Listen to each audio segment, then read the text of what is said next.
This is Elizabeth Rivera. And I'm Brendan Shoemaker. And I'm Dr. Fury, principal at Ringwood Christian School, and Elizabeth was my student a couple of years ago. Where were you on 9/11? Right here in this building, in this office at school. And who was with you? The entire school, every teacher, all the kids. School? It was a school day. Like, who was right near you? Like, do you remember who was in the room? Or? It was just about the beginning of the day, so there were just people walking through the halls, teachers getting to classes, just meandering. So, like, after school, did you have any kind of plans? After school? No. No? No. What was the first thing that came to your mind when you realized that a plane hit the building? Let's back up. Let me tell you what happened. Okay. Came to school. It was a good day, just a standard day, and I got a phone call from my family saying that there had been a terrible accident and a plane had flown into the World Trade Center. And while I was on the phone with them, I got the TV out of our closet, brought it over to the kitchen. I didn't want the kids to see it because I didn't know what was really going on. So we brought it into the kitchen, and I'm talking to my family, and at that moment, the Pentagon got hit. And that's when, you know, it wasn't an accident. It was real. And I remember when the Pentagon got hit, I turned to my secretary and I said, "We're at war. This is serious." And this was all before we had all these protocols on what to do in emergencies in schools. So we locked all the doors immediately, and I didn't tell anyone what was going on. We got a parent to come here to the school, someone that I knew would be good at it, stay in the parking lot. We wouldn't let anybody in the building. The mailman couldn't come in. No one could come in because we didn't want anyone saying anything till we knew what was going on. So from there, we took the class rosters out. We called every single home to make sure that every kid's parent was okay before we would say anything. And we went through that whole thing, and we had one father who was caught in his restaurant right near where the whole situation was going on. We couldn't get sure, but his wife said she thought he was okay. And then we began to think through, okay, what do we do? We had a couple parents come, they wanted their kids, and we talked to them and said, you know, we didn't think that was a good idea because they would go home and that's all they'd be watching on TV. They were safe. They were safe, and life would go on. And so parents all recognized that was probably a better idea. They left their kids, they went home. We kept the kids, and then around 1 o'clock after lunch, we had come up with a plan of what we were going to say to the older kids. We weren't going to say anything to the younger kids because we knew all their parents would be home. Little kids, we know our school families, they're going to be home. But the older kids could be going home to empty homes, turn on the TV, and be scared to death. So we brought all the older kids upstairs to the chapel, and we began to talk to them. Very broad brush, that there had been a situation and this plane had taken down the towers, but that we'd already checked all their parents were okay. And then we let the kids ask questions.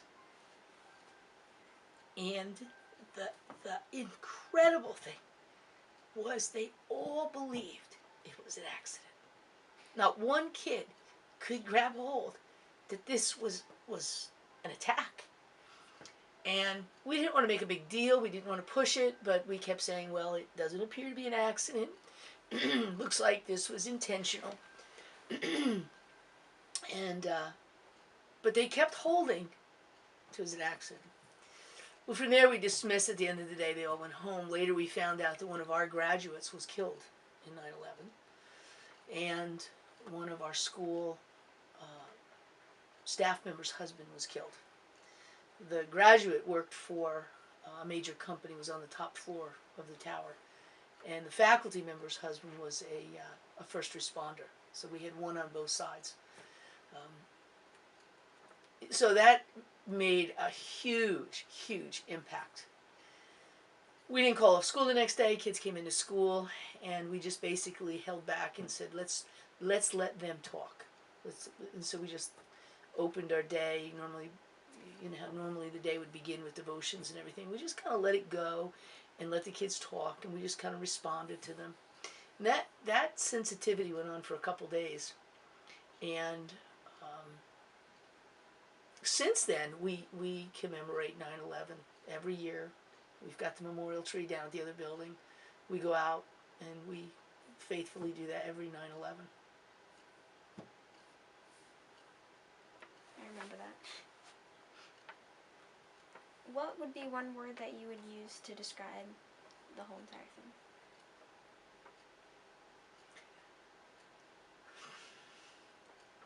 You don't you don't put a word on that. There's no word that goes on it. There's an image. There's anyone who's has been alive at a major event in history, John Kennedy's assassination, the Challenger blowing up, 9/11. There's that picture that just never ever leaves your mind, and it would be that tower and that plane. You can see it going right into it, and then the people just running and running and running. Words don't go for it though. Have your feelings about 9/11 changed at all since then?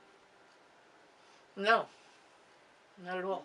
It was horrific, and it remains horrific. Can you say two negative effects and two positive effects that 9/11 has had? Negative, I think we have are more keenly aware of. We're not this privileged nation that isn't going to have anything bad happen on its soil. Growing up, my grandfather would always say, "Don't worry, wars are never fought here." You know, and I think we realize that we're not immune to the horrors. Although compared to what the rest of the world is doing, we don't have that, but we're not immune.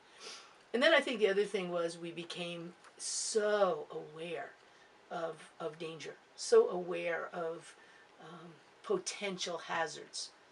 We started to lock the building. We had security cameras put in. All those kinds of things that we didn't have that when we were kids. People walked in and out of school and it was just freedom. You don't have that anymore. Positive impacts? No, I can't think of any positive impacts. Do you think you've changed since 9/11? Like before and after? I think anyone who's lived through that period of time has changed because society's changed, our environment's changed, our world has changed. So we're all impacted by that. And I think we're impacted here. Now, shortly after 9/11, I went out to another location and was running a junior high leadership conference, and they wanted us to talk about 9/11 and tell all our stories, and I realized that they were not in New Jersey. They were, a distance away. They didn't realize how raw it was to those who lived so close. So I think the closer you were to the event, locality-wise, the more impact you had. And I'm not sure how people that lived the distance knew. But we just rode over Skyline Drive and you would see the buildings, and now they're not there. How do you see that the world has changed since 9/11?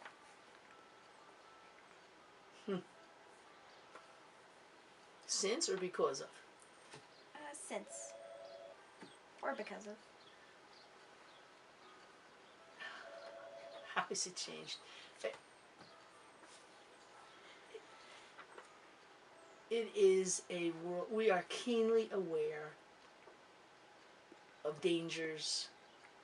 There's anxiety for parents that they never had before. It's affected where we'll go on field trips and where we won't go on field trips. I think it affects people's attitudes towards where they'll go on vacations or how they'll travel. It depends on the individual how much it's affected you, but I think the world has drastically changed.